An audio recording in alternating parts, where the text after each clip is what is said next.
All right, you heard it from Jamillah, who works with Munange Counseling Center.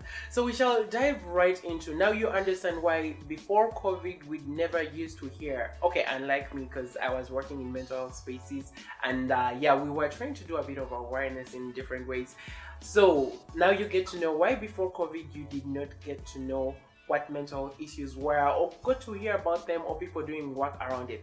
So now today on the show, post-COVID of course, we are here with Jamillah to continue to dive a bit deeply into these different mental health issues. I mean, the other day the New Vision was telling us that we have over 14 million Ugandans being affected by mental health issues, and we would like to know, are we aware about these mental health issues? Are we aware about how these manifest in our lives, at our workplaces, in our homes, in different spaces where we move? So we shall begin with the number one that actually affects many, including myself. Like I said at the beginning of the show, we all are candidates to mental health challenges. It can affect you, it can affect me, as long as we all have this thing that I'm carrying here. So we shall begin with the very first one, that is depression. So Jamillah is going to let us know what depression is, how it manifests, and at the end of the day we shall be able to read some of the questions that you guys have already sent in, because we've been running a bit of like a poll with my team on our social media platforms, mainly WhatsApp. We try to keep it closed up before we can open it to the rest of you guys. So most people have different questions about depression, so we want to know what exactly is depression and what it is not, and how does it manifest. And then this won't be your usual psychiatric things of this is what depression is. She is not a clinician, but she's going to give you from experience how depression manifests around the people that she has worked with. So Jamillah, please let us know, what exactly is depression? Depression, as you said earlier, we don't want to go into the clinical part of things. We want to create awareness, so we are going to put it in layman language so that everyone gets to understand. Perfect. I call depression the prolonged sadness. Prolonged sadness. Mm-hmm. And depression usually starts with stress. Actually, as we dive deeper, everything that mental health starts with something small, and it progresses. So depression starts with stress, and when you don't handle the stress, it increases, so it stays. Normally we are supposed to have coping mechanisms as human beings, that when you're confronted with a situation, you have solutions to the situation and you're supposed to solve it such that it goes away. But then depression, when that problem that you have don't go away and it stays, that's when it becomes depression. So I would say it is the prolonged sadness, it is the prolonged stress that does not go away, and it is usually characterized by loss of interest in the things that used to interest you. Wait, so if I walk up right now on this show and I walked away because I've lost interest, would that be depression as well? That would not basically be called depression, because it is maybe happening for the first time. Oh, so it has to have been prolonged over time. Yes, so when it happens again and again and again, Mm-hmm. you're making this episode, so people are going to expect more episodes from you. And when the year passes without the second episode, people will be like, and chances are high it would be because maybe this first episode frustrated you or stressed you. Whoa. That's why you decided to run away from it. I hope it really doesn't stress me. So the first characteristic of depression, and I'd like to remind our viewers, we are not diagnosing you with the depression, but we are just letting you know that this is how it manifests, so you can be self-aware, you can be mindful of the people around you, what they are going through. So number one is you lose interest in the things that have always like excited you and made you like click.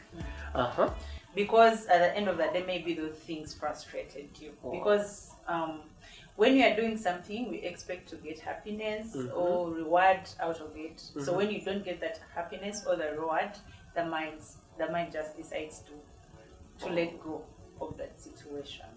Then the other thing is around the negative feelings, you start developing negativity instead of positivity. Normally, as human beings, we are supposed to face sadness. We are supposed to feel bad in one way or the other at any time of our lives, depending on the situation that has happened to us. But it is not supposed to stay. It is supposed to come and then it goes away. But then you find someone who was positive, who was cheerful, starts to become like demotivated, demoralized, negative. Even if you try to compliment them, they see a compliment as a punishment or an abuse. So you start switching slowly from the positivity of life, and then you go into the negative. Even if someone does something good for you, you look at it as something that is really not good. So that is also a sign. Is it true that most actually of these mental health challenges or illnesses, they are intertwined or interconnected in a bit? Because I battle with the imposter syndrome a lot. So that's beginning to sound like it. Like sometimes I'm like, I know I'm not doing good. Like I have those negative thoughts. You think that could lead me into depression? It could if they persist. The issue is persistence. The feelings could come, the thoughts could come, which is okay. It is normal. But when they persist and like you stay with the same thought for a week, a month, 2 months, and it's really not going away, you don't find anything positive about it, it's still the negative, then that's a sign that you're entering into depression. Wow, that is quite an explanation. I hope the viewers out there are taking notes. You don't have to write, but you need to like listen in and know. So number one is we lose interest, and number two, we start like developing these excessive negative thoughts. What more is there? Because you talked about sadness somewhere, and one thing that most people ask is if they find you like sad on your desk, they'll be like, "Hi, you look depressed." Like they diagnosed you like there and then because you are sad. So is feeling sad the number one big sign that you could be depressed? Prolonged Sadness. Prolonged is the thing. Okay. Because as I said earlier, sad is an emotion. Sad is a feeling. Yeah. And it's one thing that is part of us. So anything that is part of us, it is supposed to manifest in one way or the other. When you lose someone and you're sad, it is okay, because it is your body's reaction towards the situation that has happened to you. But when that sadness stays for more than the time that is anticipated to stay, or it becomes like too much, then that is depression. So I also hear so much people tell me, "Counselor, I'm depressed." But when you sit with them, when you try to do assessments, because you do assessments, you find that they are not depressed. It's just stress because of the situation that they are going through. So sad is a feeling, and we are free and able, okay, to feel whatever we feel. But then when it's prolonged, that when it becomes depression. So I think from the just a minor like English term, depression has that bit where it says press, like it is like pressing and pressing and pressing, and that's more a bit like linked to our thoughts. So how does depression turn our thoughts around to be actually depressing? Okay. Depression, as you said, it means pressing. There is that something that is pressing your mind. There is that thought that is pressing your mind, and it's not going away. It is there.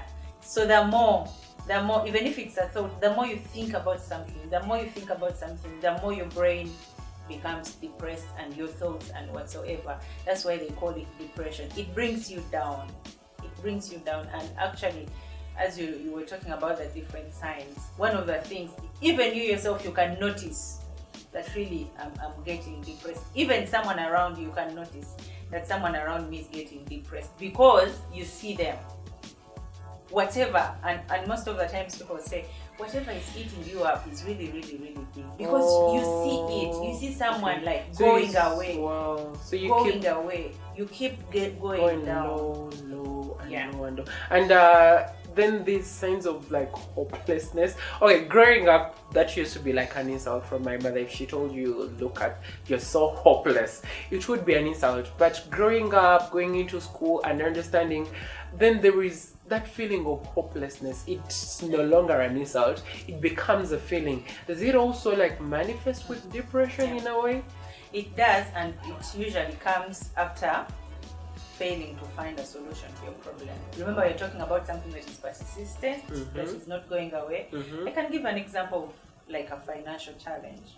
Most of the time, as I said earlier, when we get challenges, we expect to look for solutions, and the challenge goes away because you found a solution to it. So when you fail to find a solution to it, it is still there. So time reaches and you're just like hopeless. You're just like, so this, I think I should just give up because maybe there is no solution for my situation. which means we need to do a lot of work around hospitals as well, like the cancer wards, because I mean, we have these guys going through like chemotherapy or other therapies, and things are not coming through. They are not getting the expected healing that they really would wish to get.